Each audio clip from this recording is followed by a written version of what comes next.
Ngayong araw nga palang ito ay year-end party ni Sanji. May kaunting pagsasalo nga pala sila dito sa kanilang classroom. At magkakaroon din sila ng exchange gift. Para mas ganahan nga ang mga bata ay inuna na muna ni na Sir ang kanilang mga games. Ang tanging kasayahan lang talaga ng mga bata ngayon ay maglaro. Kaya habang bata pa sila ay huwag naman natin ipagkait sa kanilang kasayahan. Habang bata pa sila ay hayaan lang natin silang mag-enjoy at mag-explore ng mga iba't ibang klaseng bagay.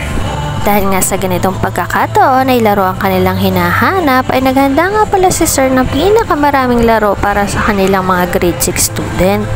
Siyempre pagkatapos ng kanilang laro napagod na sila kaya naman eto nagkainan na muna sila dito. At para nga may mapagsaluhan sila ngayong araw na ito ay naghanda ang mga magulang ng mga bata para meron silang pagkain sa school.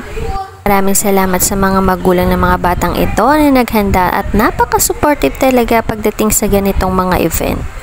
Sadyang napakasaya ng mga batang ito dahil sa mga ganitong simpleng bagay talagang napapangiti mo sila. At dahil nga year-end party ng mga bata ay naghanda ng kaunting programa ang teacher nila. At eto si Sanji, napakanta nga ito dito sa room nila. Sa pagkakataon ito ay bigla akong nawala dito nung kumakanta si Sanji kasi nga meron akong kinuha sa labas. At pagdating ko ay nakakanta na pala siya. Salamat naman sa nag-video nito, kanyang BFF na si Amaya. Your eyes were fair and lost in underneath the chandelier. We're dancing all alone. Hindi ko nakakalain na may tono nga pala ang boses ni Sanji. Kaya naman kapag sumali talaga ito sa Songfest, aba naman, susuportahan ko ito. Habang abala ang lahat at nagkukwentuhan at may sinasabi ang kanilang guro ay talaga namang nakita ko ito si Sanji na may sinisilid sa kanyang bulsa.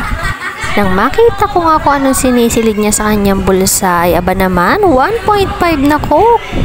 Maghunos dili ka muna anak, talagang bawal yan sa'yo. Nakakahiya nga talaga anak yung pinagagawa mo pero natutuwa naman ako at ganyang kakakulit sa room ninyo.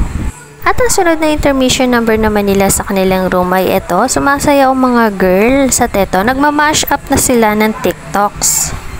At hindi mo aakalain na talaga naman nag-choreo pa talaga ng sayaw ang aking anak at tingnan nyo, sayaw kikay daw ang kanila para sa mga boys.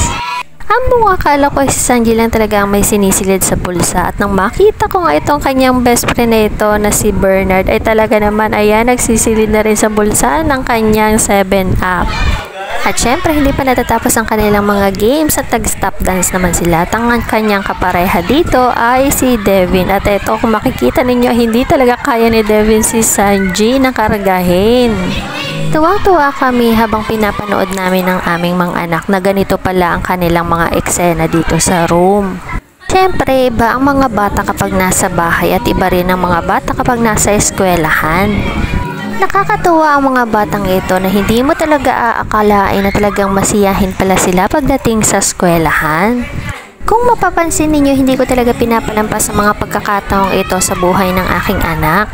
At sa araw-araw na nakakasama ko ang mga batang ito, ang mga kaklase ni Sanji ay nakikita ko at nababasa ko ang mga ugali ng mga ito. Sadyang nakakatuwa silang lahat at talaga naman kahit crush pa nila ay alam na alam ko. Mami-miss ko talaga ang mga batang ito kapag naghiwa-hiwalay na sila dahil nga sila ay malapit na mag first year. Pero palagi kong sinasabi, nandito lang ang tita at pwedeng-pwede nyo akong puntahan sa aming bahay. Palaging bukas ang aming pinto para sa inyong mga bata. Hay naku, may kalokohan talagang tinataglay minsan ng aking anak at eto, nagmalamami oni pa nga siya dito sa kanilang room at naglagay ng lobo sa kanyang dibdib. O paano, hanggang dito na lang ang aking kwento. Maraming salamat sa inyong panonood. Paki-follow and like na lang ng page ni Sanji.